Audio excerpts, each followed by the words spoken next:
Stand on the tarmac of an airport, any airport, and the game is to guess where the transit passengers you see are coming from.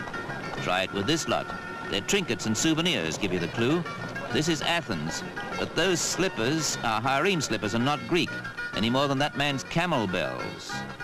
Where have they bought memories like that Islamic plate? If you can spot some newspaper heading, it helps. And that one's from Istanbul, surely, because, yes, that hubble-bubble pipe clinches it. They've come from Turkey. That hubble-bubble pipe is enough to turn the airline journey home into memory lane. That's the effect of the little reminders you take home from a mysterious place like Turkey. From outside, an aircraft is impersonal, international, but inside it consists of human beings fresh from an exciting experience, with their precious purchases turning the homeward trip into a flight of fancy, when they can relive all the new experiences that they'll remember forever, like the Istanbul mosques. You'll be taking your own magic carpet ride in your mind over these mosques for years to come.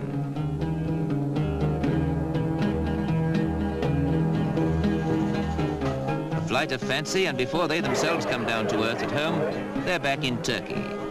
Perhaps at Ankara, watching the National Day parade, with modern soldiers of the skies floating down into the midst of colorful history.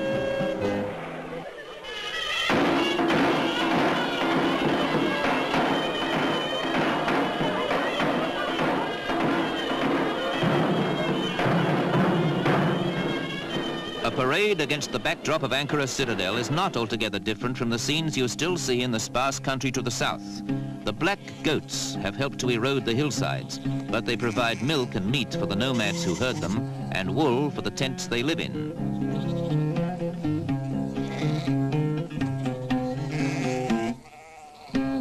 Wool, hand-spun by a girl of no fixed address. This is the simple life, unchanged in centuries. Here it's no rarity.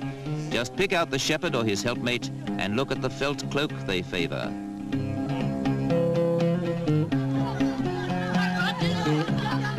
Here's where a marketplace etches itself in your imagination. It's Aladdin's cave out of doors in the colorful streets. Streets that are getting harder to find as the tourists discover and disfigure them.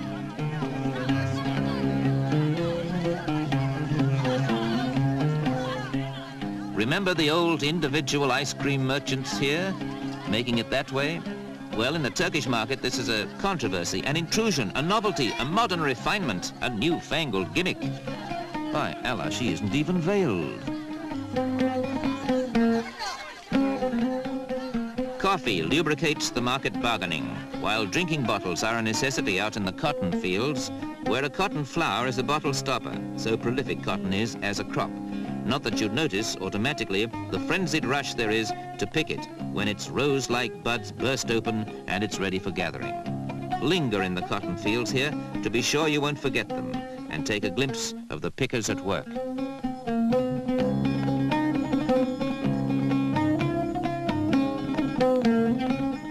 Turkey's unspoilt but far from backward, so it's a joy, not an anachronism, that the camel caravan still comes into the picture, carting the raw cotton to the mill. You'll notice there's a baby camel learning the ropes.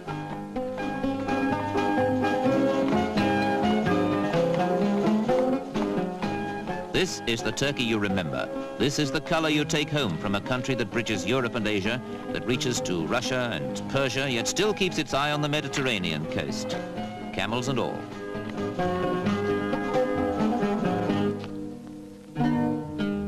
The blue Mediterranean Sea, and Turkey tumbles into it. Just see how her rivers laugh their way to the west. Dawdle here a bit, where Antony and Cleopatra, in their day, dallied romantically.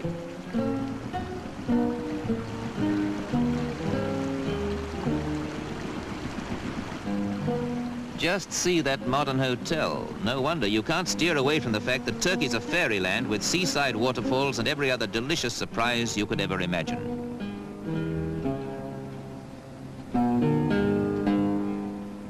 These gypsies have walked, yes, walked 1,000 miles from Bulgaria for resettlement in Turkey, their home country.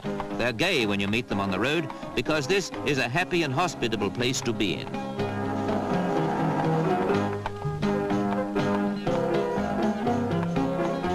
But watch it, the women are shy in places, self-effacing. We're seeing the last signs of a way of life that's near vanishing point. Get into a big city and you'll see old and new meeting at the shoeshine box.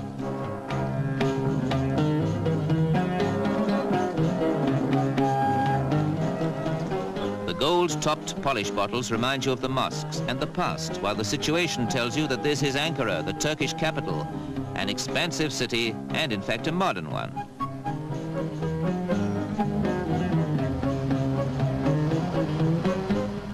Kemal Ataturk, buried in this imposing tomb, put Turkey on the modern map, allowing women equality and even slacks. His emancipation's working, by degrees, of course. The fact that they've given him a pharaoh's tomb from the past would seem appropriate here. This was once the forum of an Alexandrian-style town. The place was wrecked by an earthquake, but subsequent tremors turned it into a wonder of the world. Those tremors started a hot spring of rich mineral water flowing, which made this pool and spilled over to create strange stalactites in the open air.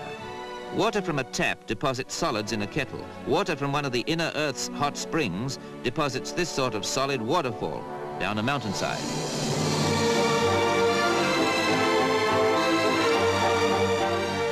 A giant waterfall carved across the face of a mountain is the sort of memory you expect to bring home from Turkey, where it takes a series of sunsets to remind you of all the exotic loveliness you'll never see anywhere else.